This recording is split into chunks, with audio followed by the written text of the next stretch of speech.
Hi, Claire here.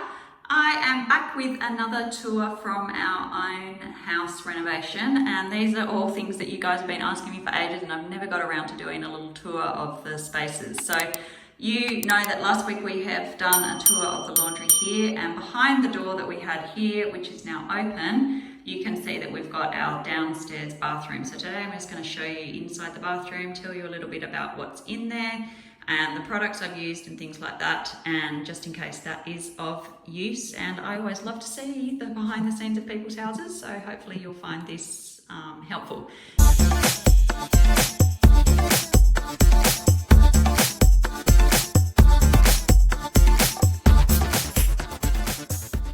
Now, as we talked about in the other video, a few things that are the same in this bathroom. Firstly, we just changed out the handles. They used to be really ugly silver chrome handles, so we changed those out. This time we've got a privacy lock handle on this very dirty door because I have too many boys that I live with, and it's got like a magnetic closure on it. So I'm not going to show you too closely on that because it's really disgusting what the kids have done there.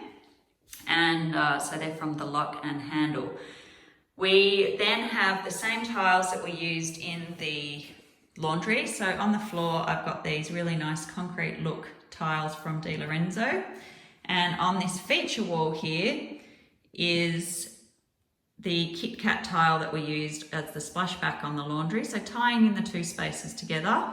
And I've used that across the entire wall in here.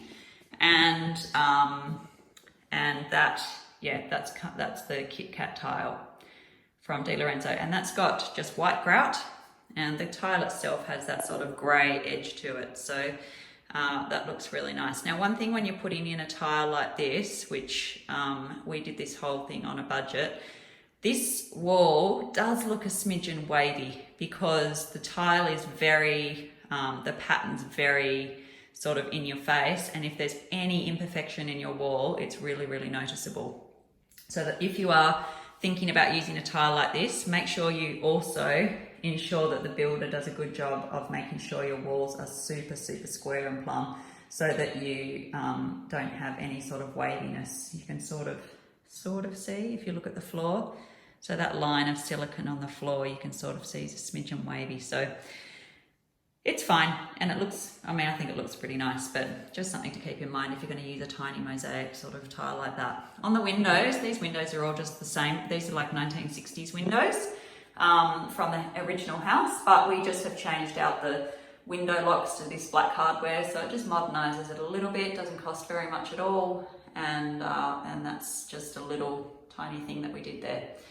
Over in this side of the room is the shower recess. Now, we have this sort of set up as a wet room. Many of you will know that our middle son's profoundly disabled, so he is showered in a shower chair, and because of that we can't have any thresholds whatsoever, so we can't bump him over any little, even a little like line of any sort, because it's just too difficult when he's in his shower chair. So we have this sort of wet room thing. It does run out, but that's life. The handheld shower is what we use to wash Hugo, and he's in the shower because he gets a terrible fright from things coming overhead. But we've got both the overhead for, you know, everyone else who's showering in here, and then we've also got the handheld. So that's what those two mixes on the side are for. One's for the handheld and one's for the overhead. The handheld's also really handy. We don't have a dog, but if you had a dog, this is actually a really good setup for washing a dog as well. So just think about that sort of like functionality in these sorts of spaces. So this is just our downstairs bathroom. It's really our guest bathroom. Hugo lives with my parents a lot of the time, so he is showered not that often here at the moment. He'll come and live with us eventually, but it's all set up for him when he comes, and that works really well. Over here we've got the recess, the shower niche. And as you can see in the back of that niche, I've got the same Kit Kat tiles. The rest of the walls are tiled in just simple satin rectified matte 300 by 600 tiles with a minimal, grout line in between, and that's all just white grout. So I love these tiles. I use them all the time. Super cheap. I think they're like $20 a square meter. Really easy to lay. I did not use any trim. The tiler always will tell you he wants to use trim, especially with these tiles. You can see these tiles do not mitre well. They have got imperfections in the mitering. I absolutely hate the look of trim around the edges. Your tiler will often want to use that though. Quite dusty on there as well, we need to clean that. But I like to mitre the edges of my shower niches wherever I can. The finish of my tapware is gunmetal, and that's from Sussex Scala, and I got that from Reese. So that's this side. Then over the other side is obviously the toilet, which is not that exciting. I use almost all the time, I use the Rocker Meridian toilet. So that's from Reese, and that's what that looks like. And that's totally fine. I've got a little basket there where we put the toilet paper in. I usually have, what's it called? Who Gives a Crap? Who Gives a Crap toilet paper. They have like a charitable thing where they build toilets in developing countries. So I love being able to support them, but we're in the middle of Corona isolation at the moment and they have run out of stock. So I've had to use just normal toilet paper for the moment. We've got this little basket there.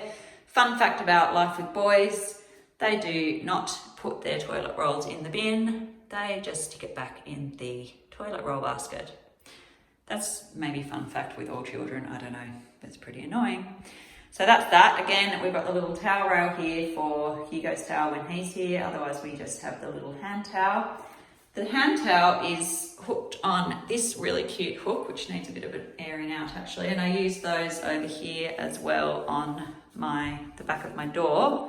They're from Scandilux, they're nice, aren't they? They've got like this little,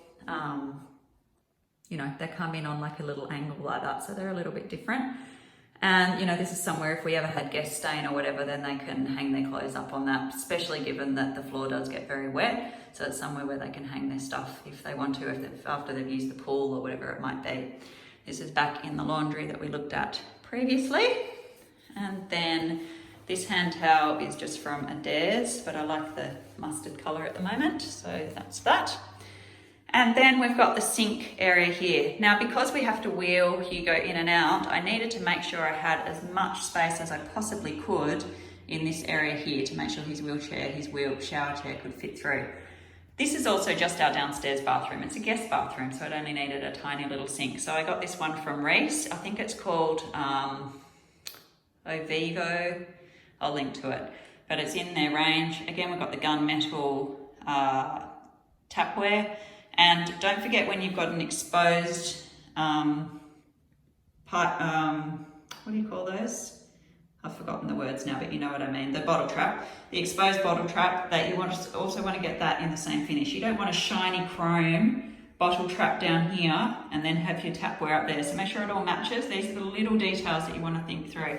Same with the actual plug and waste as well. Make sure that also matches. Our hand soap at the moment is from the Aromatherapy Co. They very kindly sent me this, so shout out to them for sending me their lovely products, which we have been using. And that's another really nice bottle. I love looking at nice bottles of hand soap. And then above here, we've got this mirror, which is actually, I'm going to need to look up where that's from as well, but you can get lots of round mirrors from all different places at the moment. But I just liked how this was a very difficult space because we've got the mirror, we've got the windows above. So I've actually sort of, as you can see, hung the mirror halfway across the window. And I think it works because of the round shape of it, because the previous people before we'd renovated, they have this like ugly mirror that sat like in this sort of space, but like if you're a normal sized person, my head comes up to about here, so I actually can't see anything in that mirror. So at least you can see yourself, and I sort of think it's a fun detail to have it hanging a little bit across the windows like that. And then I've just got a few extra little bits and pieces on there and a nice spider web that I can see. And yeah, so that's this little downstairs bathroom area and how I thought about designing it. Now, actually I carried in from, I've got, again, like last week, I've got my Bosch measuring thing just to give you the exact dimensions of this room, because I know many of you will be interested. So I'm just gonna measure from one end to the other and let you know how much that is. So that didn't work, hang on. So it's 3 meters long, this room, And in terms of the width, it is 1.185. So if you're wondering what sort of size room you might need to be able to fit, you know, a basin, a walk-in sort of shower and a toilet. And don't forget, like if you had a space like this, you actually could put a glass door on this area.